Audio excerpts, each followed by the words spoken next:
ஆன்மீக அன்பர்களுக்கு பக்திலேசின் பணிவான வணக்கம். இன்றைய ஆன்மீக சிந்தனையில் தவம் மற்றும் பக்தி என்னவென்று தெரிந்து கொள்வோம்.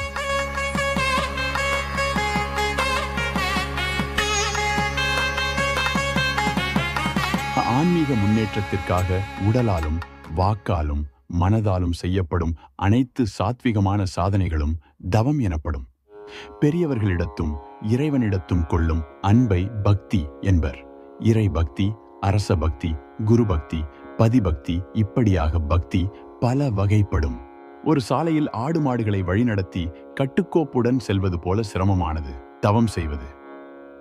அதே சாலையில் ஓர் பசுமாட்டை எவ்வளவு சுலபமாக அழைத்துச் செல்ல முடியுமோ அதை போன்றது பக்தி மார்க்கம்.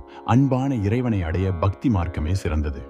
மழையையும் காற்றையும் வெயிலையும் போன்ற எல்லாவற்றையும் ரசிக்கத் தெரிய வேண்டும். நான் எந்த இடத்திற்கும் யாருக்கும் சொந்தமில்லை என எண்ணத் தொடங்குதலே பேரின்ப பேற்றின் முதல் படி. நாம் என்கின்ற ஆன்மா அது வாழ்ந்த வீடான உடலை விட்டு அகலும்போது நமக்கான சொந்த வீடென்ற பேறு என்பது கிடைக்கின்றது. தாய்ப்பூனை தன் குட்டிகளை அவ்வப்போது சூழ்நிலைக்கு தகுந்தவாறு இடமாற்றம் செய்யும். அது எங்கிருந்தாலும் தன் குட்டியின் அழைப்புக்கு வந்துவிடும். அதைப் போலவே இறைவன் நம்மை ஆங்காங்கே வைத்துள்ளான். நாம் நம் கடமையை செய்து இறைவனை மனத்தால் ஒன்றி அழைத்தால் நிச்சயம் அந்த குரலுக்கு பலன் உண்டு. மனுசாஸ்திரமானது மனித ஆன்மாக்கள் செய்ய வேண்டிய சில விஷயங்களை சொல்லியுள்ளது. 1. தேவ யக்ஞம், அதாவது இறைவனுக்கு பூஜை செய்வது. 2. ரிஷி யக்ஞம், சாஸ்திரங்களை படித்து போதித்தல். 3. பித்ரு யக்ஞம், முன்னோர்களுக்கு தர்ப்பணம் செய்தல். 4. நரயக்ஞம், மனித தொண்டு. 5. பூத யக்ஞம், பிற உயிர்களுக்கு உதவுதல். இப்படி பலவாறாக பட்டியலிட்டுள்ளது. வேதங்களை கற்றறிந்தவர்களால், அதில் உள்ள உண்மைகளை உணர்ந்தவர்களால் உருவாக்கப்பட்டது வழிபாட்டு முறைகள் மற்றும் அனுஷ்டானங்கள். அவைகள் பொய்யென்று ஒருவர் சொன்னார் என்பதற்காக வழிபாட்டினை விருப்பப்படி மேற்கொள்ளக்கூடாது. சாஸ்திர பூர்வமற்ற சம்பிரதாயம் தவறிய வழிபாடுகள் உருவாவது நல்லதல்ல. சரியான வழிபாட்டு முறைகளை பின்பற்றி தூய்மையான அன்புடன் கடவுளை நெருங்குவது, அறிந்து கொள்வது ஒவ்வொருவர் கடமை.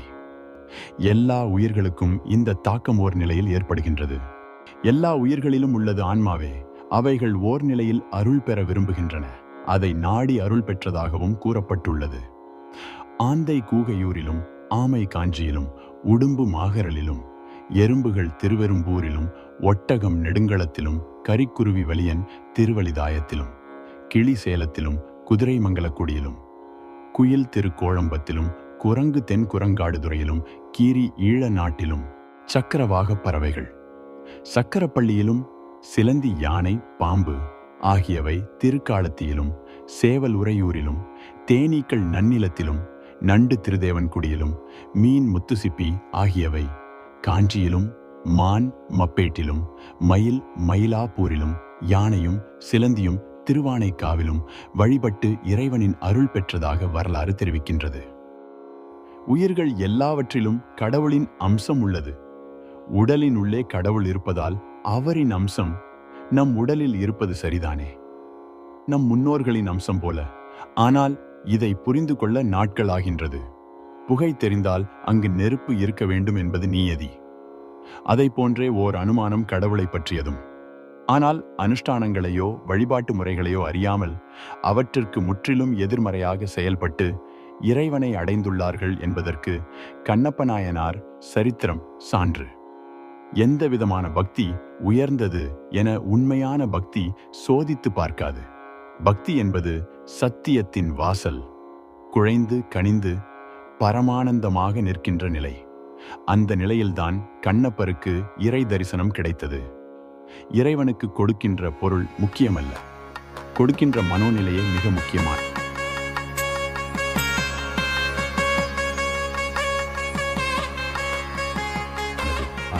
அங்கே தூய்மையான தன்னலமற்ற அன்பு, மனிதநேயம் தெரிந்தது. அதைப்போல எல்லோரும் கடைபிடிக்க முடியுமா என்பது சந்தேகமே. எனவேதான் படிப்படியாக இறைவனை நெருங்க வழிமுறைகள், அனுஷ்டானங்கள் தோன்றியது எனலாம். ஆச்சார அனுஷ்டானங்களை புரிந்து என்ன செய்கின்றோம் என உணர்ந்து எதை செய்தாலும் மனம் ஒன்றிச் செய்தல் சிறப்பாகும். அறிவினால் சாதனை படைக்கும் போது மகிழ்ச்சியும் பெருமையும் தோன்றுவது இயற்கை. ஆனால் நமக்கு வேண்டியது நிறைவும் அமைதியும் தரும் இன்பம். கவர்ச்சியை மனம் நாடக்கூடாது. நம் அனுபவத்திற்கு அப்பால் உள்ள ஒன்றை தேட நாம் குறிக்கோள் கொள்ள வேண்டும். நமக்கு அருகில் நம்மை சுற்றியுள்ள நிகழ்வுகளிலிருந்து வெற்றி பெறுவது மட்டும் குறிக்கோளாக கொள்வதை விட வெகு தூரத்தில் நாம் அடைய முடியாத நிலையில் இருப்பதை அடைய முயற்சி செய்வதுதான் சிறந்த குறிக்கோளாகும். உலகப் பொருள்களையெல்லாம் உங்கள் முயற்சியால் எளிதில் அடையலாம். எளிதில் அடைய முடியாதது இறையருள் ஒன்றே. அதற்காக முடியவே முடியாது என்று அர்த்தமில்லை. கடினமான முயற்சிகளால் சாதனை படைக்க முடியும். இறக்கை முளைக்காத குஞ்சுகள் தாய் பறவைக்காகவும் கட்டி போட்ட இளங்கன்று குட்டி தாய் பசுவின் மடிக்காகவும் காத்திருப்பது போல் இறைவனின் அருள் கிடைக்க எதிர்பார்த்திருப்பதே ஞானத்தை தேடலின் அறிகுறி. மந்திர யாகங்கள் செய்ய முடியாதவர்கள் உயிர்களிடத்தில் இரக்கம் காட்டுதல், எளிமையாக வாழுதல், பொய் பேசாதிருத்தல், சுத்தமாக இருத்தல், சுறுசுறுப்பாக இயங்குதல், பிறருக்கு உதவி நன்மை செய்தல், பொருளில் பற்றற்று இருத்தல் போன்ற எளிய முறையான செயல்களினாலும் இறையருளை அடையலாம் என அக்னி புராணம் கூறுகின்றது. எங்கும் நீக்கமர நிறைந்துள்ளான் என பிரகலாதன் கூறியபோது இந்த தூணில் உள்ளானா என இரண்யன் கேட்டதை அறிவோம். பின் இரண்யவதம் நடந்ததும் அறிவோம். எங்கும் உள்ள இறைவன் உன்னுள்ளும் இருக்கின்றார். நம் அனைவரின் உள்ளேயும் இருக்கிறார். அதை நீங்கள் புரிந்து கொள்ள வேண்டும். ஆன்மீகம் என்பது ஆன்மா பற்றியது. உடலின் உயிரை முழுமையாக புரிந்து கொள்ள உள்நோக்கி பார்த்தால்தான் தெரியும். உடலையும் மனத்தையும் புரிவது மட்டும் ஞானமல்ல, உடலையும் மனதையும் இயக்கும் சக்தி எது என்பதை தெரிந்து கொள்ளுங்கள். நம் உள்ளே இருக்கும் இறைவனை நாம் தான் தேடி கண்டு கொள்ளணும். என்னுள்ளே தேடி கண்டு கொண்டேனே என திருநாவுக்கரசர் பெருமான் கூறுகிறார். அறிவினால் கடவுளை அறிந்து கொள்ள முடியாது, உணர்வினால் தான் புரிந்து கொள்ள முடியும். அதற்கான உணர்வுகளை நாம் வழிமுறைகளிலிருந்து அடைய வேண்டும். அந்த உணர்வு பூர்வமான செயலை செய்வதற்குத்தான் வழிமுறைகள், அனுஷ்டானங்கள். மூங்கில்கள் விதை போட்டு தண்ணீர் ஊற்றினால் ஒரு வருடத்தில் 1 அங்குலம்தான் வளரும். இப்படி 5 வருடங்கள் வளர்ந்த பின் 6வது வருடத்தில் 90 அடிக்கு வளர்ந்துவிடும். ஒரு வருடத்தில் 90 அடி வளரும் மூங்கில் அந்த உயரத்தை தாங்க 5 வருடங்களுக்கு மண்ணுக்குள் வேர் பரப்பி தன்னை தயார் செய்து கொள்கின்றது. அதுபோல் மனம் தளராமல் அமைதியுடன் ஆனால் உறுதியுடன் இருந்து உங்கள் மனம் அருள் வயப்பட்டு பேரானந்தம் அடைய நீங்களும் தயாராகுங்கள். உன்னை உணரும் அறிவை கொடு என அப்பர் பெருமான் இறைவனிடம் இறைஞ்சுகின்றார். தேடும் அறிவினால் மீண்டும் மீண்டும் முயற்சித்து எண்ணங்களை, செயலை, கருத்தை, நினைவை ஒருமித்து உள்ளே இருக்கும் அருளை தேடி கண்டுபிடித்து வெற்றி பெற்றவர் திருமூலர் பெருமான் அவர்கள். பெற்ற மனம் பித்து, பிள்ளை மனம் கல் என்கிறது ஓர் பழமொழி. பிள்ளைகள் பாசமின்றி ஓர் கல்லை போல் நடந்து கொண்டாலும் தாயின் மனமோ குற்றம் செய்த மகனை மன்னித்து அவன் வளமுடனும் ஆயுளுடனும் வாழ வேண்டும் என நினைக்கின்றது. செய்த குற்றங்களை பெரிதுபடுத்தாமல் மன்னித்து வாழ்த்துகின்ற கருணைத்தனை கொண்டிருப்பவரை பித்து என்றும் கூறலாம். மனித ஆன்மாக்கள் புரிகின்ற பல பிழைகளை தாயுள்ளம் கொண்டு பொறுத்து அருள் புரிகின்ற அருளாளனும் பித்தன்தான். எனவேதான் பித்தா பிறைசூடி பெருமானே அருளாளா என சுந்தரர் தேவாரத்தில் பாடினார். பிரபஞ்சம் ஓர் நியதிக்குட்பட்டு இயங்குகிறது. நியதிக்கு ஆதாரம் திருவருள்தான். இது அதிசயம், அற்புதமும் கூட. அதிசயம், அற்புதம் இரண்டுமே வியப்பின் மேலீட்டால் தோன்றும் உணர்வாகும்.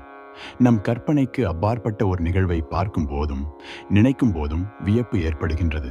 நாம் அதிசயிக்கிறோம், அற்புதம் என மகிழ்கின்றோம். உலக இயக்கத்தில் அதிசயப்பட்டு பல அற்புதங்களை நாம் உணரலாம். வறுமையின் உச்சத்தில் இருந்த குசேலர் தன் நண்பனை பார்க்க அவளோடும் ஆவலோடும் போனார். அவளை உரிமையோடு எடுத்து உண்டார் கிருஷ்ணர். குசேலர் கிருஷ்ணனிடம் எதுவுமே கேட்கவில்லை. கிருஷ்ணரும் ஏதும் தரவுமில்லை. வறுமையுடன் சென்றவர் கிருஷ்ணரை பார்த்து வெறும் கையுடன் திரும்பியதற்கு வருத்தப்படவும் இல்லை. ஏனெனில் அவரின் நோக்கம் தன் நண்பன் கிருஷ்ணனை பார்க்க வேண்டும் என்பதே.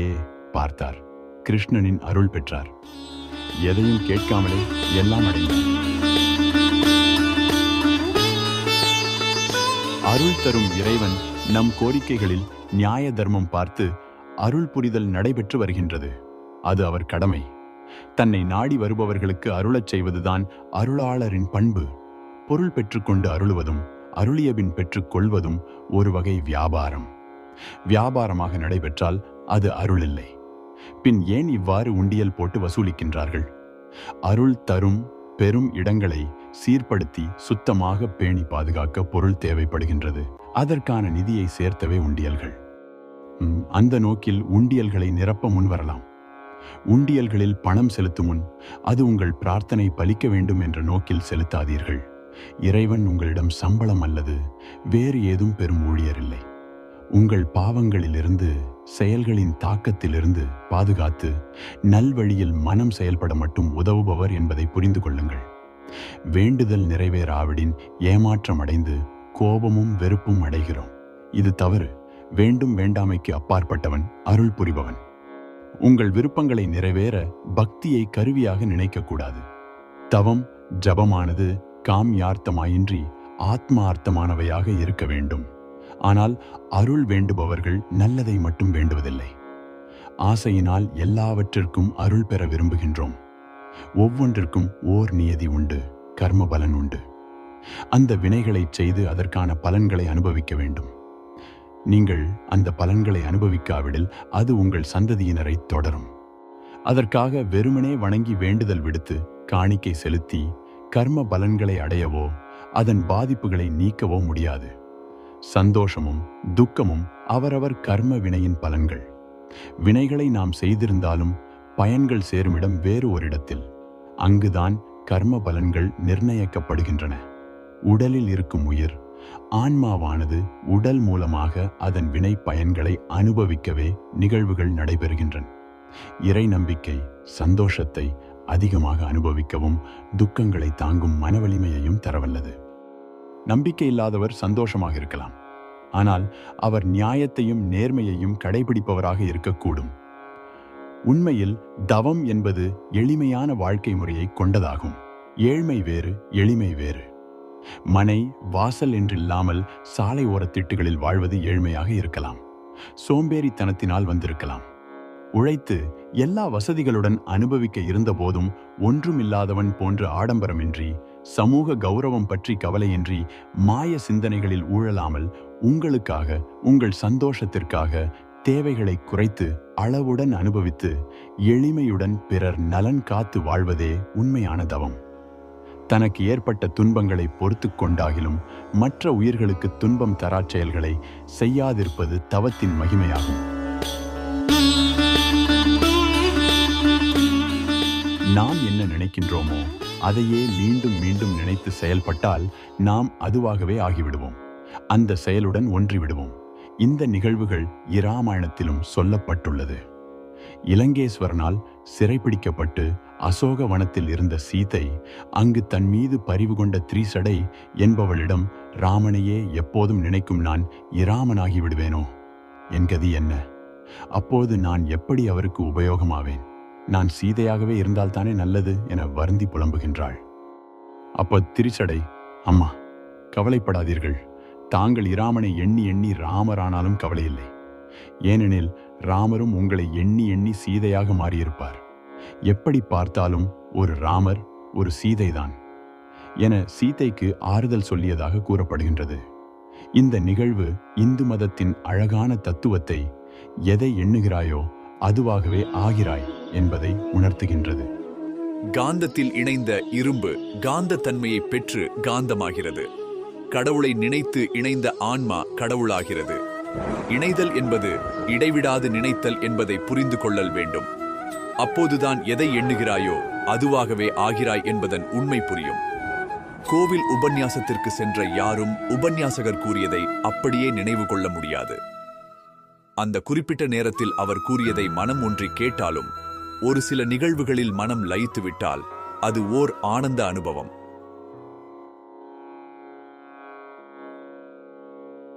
கூடையில் தண்ணீர் பிடித்தால் சில நிமிடங்களில் சல்லடை வழியாக வெளியேறி கூடை சுத்தமாகி விடுவது போல உபன்யாசங்களில் உள்ள செய்திகள் நம் உள்ளே தங்காவிடினும் அதை கேட்ட அந்த நேரங்களில் நம் மனது லயித்திருந்த நிமிடங்கள் நம் மனது ஆத்மா சுத்தமாகி ஆனந்தம் அடைகின்றது.